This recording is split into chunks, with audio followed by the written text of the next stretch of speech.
भाद्रपद मास के कृष्ण पक्ष की एकादशी तिथि को अजा एकादशी का व्रत किया जाता है। इस बार ये शुभ तिथि 19 अगस्त दिन मंगलवार को पड़ रही है।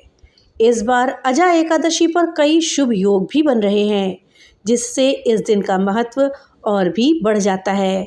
तो दोस्तों चलिए आज इस वीडियो में हम जानेंगे कि अजा एकादशी का क्या महत्व है और क्या पूजा विधि है और इस दिन कौन सा योग लग रहा है। साथ ही अजा एकादशी के दिन हमें कौन सी व्रत कथा पढ़नी या सुननी चाहिए। इस जानकारी के लिए वीडियो में हमारे साथ अंत तक बने रहिएगा, जिससे कि आपको सही और सटीक जानकारी प्राप्त हो पाए। नमस्कार दोस्तों, राधे राधे। आपके हमारे चैनल ज्ञान शास्त्र में आप सभी का स्वागत है। दोस्तों, भाद्रपद मास की कृष्ण पक्ष की एकादशी तिथि, जिसे कि अजा एकादशी या अन्नदा एकादशी के नाम से भी जाना जाता है, ये कल यानी कि 19 अगस्त दिन मंगलवार को पड़ रही है। धार्मिक मान्यताओं के अनुसार अजा एकादशी का उपवास और व्रत करने से मनुष्य के सभी पाप नष्ट हो जाते हैं और उसे मोक्ष की प्राप्ति होती है। स्कंद पुराण में ये बताया गया है कि अजा एकादशी के व्रत का फल सहस्र अश्वमेध यज्ञ और 100 राजसूय यज्ञ के समान होता है। तो दोस्तों चलिए हम जानते हैं अजा एकादशी का महत्व, पूजा विधि और शुभ योग के बारे में। लेकिन दोस्तों उसको जानने से पहले आपसे एक छोटी सी रिक्वेस्ट है कि अगर अभी तक आपने वीडियो को लाइक नहीं किया है तो कृपया वीडियो को लाइक कर दें और ज़्यादा से ज़्यादा शेयर करें, जिससे कि ये जानकारी अधिकतर लोगों तक पहुंच पाए। और हाँ, अगर चैनल पे पहली बार आए हैं तो कृपया चैनल को सब्सक्राइब कर दें और बेल आइकन दबाना ना भूलें, जिससे कि मेरी वीडियो सबसे पहले आप तक पहुँच सके। तो चलिए वीडियो में आगे बढ़ते हैं। दोस्तों, पंचांग के अनुसार एकादशी तिथि 18 अगस्त को शाम को 5:22 से शुरू होकर के 19 अगस्त को दोपहर 3:32 तक चलेगी। ऐसे में उदय तिथि के अनुसार अजा एकादशी का व्रत 19 अगस्त दिन मंगलवार को रखा जाएगा। इस दिन सूर्योदय सुबह 5:52 पर होगा और सूर्यास्त शाम को 6:57 पर होगा। चंद्रमा मिथुन राशि में संचार करेगा और आद्रा नक्षत्र 20 अगस्त को प्रातः 1:07 तक रहेगा। राहु काल दोपहर 3:40 से लेकर के 5:19 शाम तक रहेगा। इस दिन त्रिपुष्कर योग और सिद्धि योग का निर्माण हो रहा है, जो इसे और भी शुभ बना देता है। अजा एकादशी के व्रत का पारण अगले दिन यानी द्वादशी तिथि पर किया जाता है। ऐसा माना जाता है कि व्रत का पारण ना करने से व्यक्ति को व्रत का पूर्ण फल नहीं मिलता, इसलिए शुभ मुहूर्त में व्रत का पारण करें। इसके बाद श्रद्धानुसार दान करें। ऐसा माना जाता है कि अन्न और धन का दान करने से जीवन में हमेशा धन से तिजोरी भरी रहती है और शुभ फल की प्राप्ति होती है। दोस्तों, 20 अगस्त को व्रत का पारण करने का समय सुबह 5:15 से लेकर के सुबह 7:49 तक है। इस दौरान व्रत का पारण करना चाहिए। दोस्तों, द्वादशी तिथि के दिन की शुरुआत भगवान विष्णु और माता लक्ष्मी के ध्यान से करें। स्नान करने के बाद सूर्यदेव को अर्घ्य दें। इसके बाद घर मंदिर की सफाई करें। मंदिर में गंगा जल का छिड़काव करके इसे शुद्ध करें। इसके बाद देसी घी का दीपक जलाएं और प्रभु जी की आरती करें। मंत्रों का जप और विष्णु चालीसा का पाठ करें और अंत में सात्विक भोजन का भोग लगाएं और लोगों में प्रसाद का वितरण करके स्वयं ग्रहण करें। इस तरह से आप व्रत का पारण कर सकते हैं। दोस्तों, अजा एकादशी का विशेष महत्व है क्योंकि ये भगवान विष्णु और माता लक्ष्मी को समर्पित है। मान्यता है कि इस व्रत को करने से सारे पाप नष्ट हो जाते हैं और मोक्ष की प्राप्ति होती है। भगवान श्री कृष्ण ने युधिष्ठिर को बताया था कि अजा एकादशी का व्रत अश्वमेध यज्ञ के समान फल देता है। इसकी कथा में राजा हरिश्चंद्र का उल्लेख मिलता है, जिन्होंने इस व्रत के प्रभाव से अपने खोए हुए राज्य, पुत्र और पत्नी को पुनः प्राप्त किया था। दोस्तों, अब आइए जानते हैं कि अजा एकादशी की पूजा हमें कैसे करनी चाहिए। धर्मशास्त्रों में अजा एकादशी की पूजा विधि विधान से बताई गई है। इस दिन ब्रह्म मुहूर्त में स्नान करके स्वच्छ वस्त्र धारण करना चाहिए।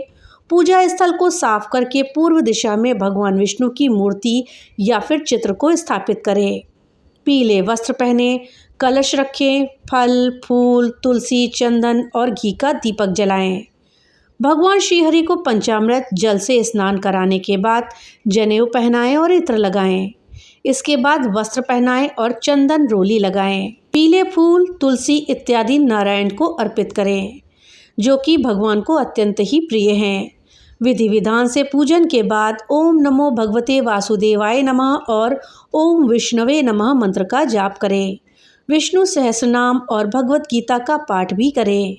निर्जला व्रत रखें और रात्रि में जागरण करें। अगले दिन द्वादशी पर ब्राह्मणों को भोजन कराकर दान दक्षिणा दें और पारण के मुहूर्त पर ही व्रत का पारण करें। दोस्तों, त्रिपुष्कर योग एक शुभ योग होता है जो कि नक्षत्रों, वार और तिथियों के संयोग से बनता है। पौराणिक मान्यता के अनुसार ये योग कार्यों में तिगुनी सफलता प्रदान करता है।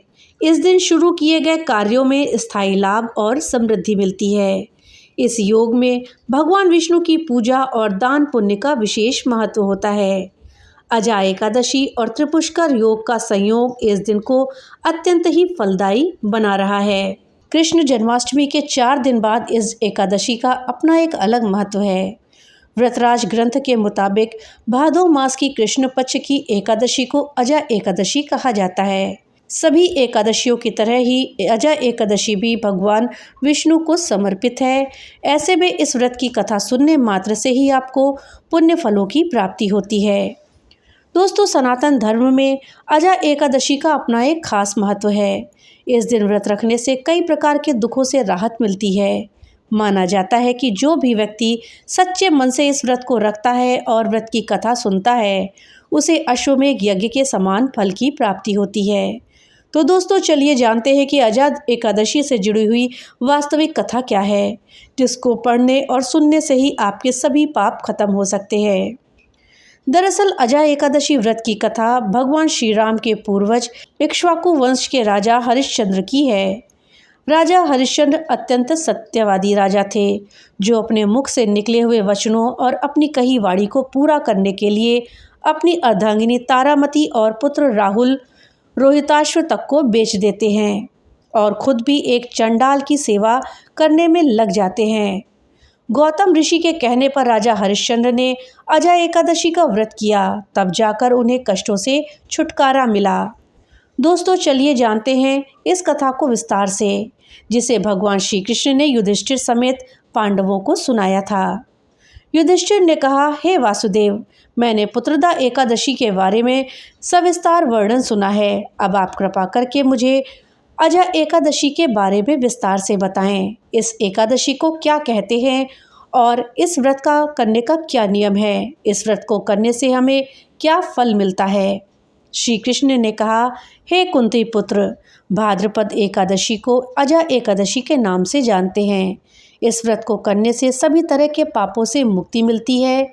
इस लोक और परलोक में कल्याण करने वाली इस एकादशी व्रत के समान दुनिया में कोई दूसरा व्रत नहीं है। अब इस कथा को ध्यान से सुनना। पौराणिक काल में भगवान राम के वंशज में अयोध्या नगरी के राजा हरिश्चंद्र नाम का एक राजा था। अपनी ईमानदारी और सत्यनिष्ठा के कारण राजा के दूर दूर तक चर्चे थे। एक बार सभी देवताओं ने राजा की परीक्षा लेने की योजना बनाई। राजा ने सपना देखा कि ऋषि विश्वामित्र को उन्होंने अपना सारा वैभव दे दिया है। अगली सुबह राजा जब उठा तो सच में विश्वामित्र राजा के द्वार पर खड़े थे। विश्वामित्र ने राजा हरिश्चंद्र से कहा कि कल रात तुमने मुझे सपने में अपना सारा राजपाट दान कर दिया है। राजा ने सत्यनिष्ठा की भावना के साथ अपनी तमाम संपत्ति विश्वामित्र को दान में दे दी। दान दक्षिणा देने के लिए राजा हरिश्चंद्र ने अपनी पत्नी, बेटा और खुद को बेच दिया। राजा हरिश्चंद्र को डोम जात के एक व्यक्ति ने खरीद लिया, जो शमशान घाट में दाह संस्कार का काम करवाता था। राजा हरिश्चंद्र एक चांडाल के सेवक बन गए। राजा ने चांडाल के लिए कफन लेने का कार्य भी किया, किंतु इस आपत्तिजनक काम करने के बाद भी उन्होंने कभी सच का मार्ग नहीं छोड़ा। इस काम को करते करते कई वर्ष बीत जाने के बाद राजा हरिश्चंद्र को काम पर काफ़ी अफसोस होने लगा और वो उससे निकलने का रास्ता तलाशने लगे। राजा हरिश्चंद्र इस वक्त इस काम से मुक्ति के रास्ते तलाशने की कोशिश करते। एक बार राजा की मुलाकात गौतम ऋषि से हुई। राजा ने गौतम ऋषि को प्रणाम करके उन्हें अपनी दुख भरी कहानी बताई। राजा की दुख भरी बातों को सुनकर गौतम ऋषि को भी बहुत दुख हुआ और उन्होंने राजा को बताया, हे राजन, भादो माह में कृष्ण पक्ष की एकादशी आती है, जिसको कि अजा एकादशी भी कहते हैं। तुम उस व्रत को विधि विधान के साथ करो और रात के वक्त जागरण करो। इससे तुम्हारे सभी तरह के पापों का नाश हो जाएगा। गौतम ऋषि इतनी बात कहकर अंतर ध्यान हो जाते हैं। अजा एकादशी के आने पर राजा ने महर्षि गौतम के कहे के मुताबिक ही नियम पूर्वक व्रत और रात को जागरण किया। इस व्रत को करने से राजा को सभी प्रकार के पापों से मुक्ति मिल गई। उस वक्त स्वर्ग में जश्न मनाया जाने लगा, फूलों की बारिश होने लगी।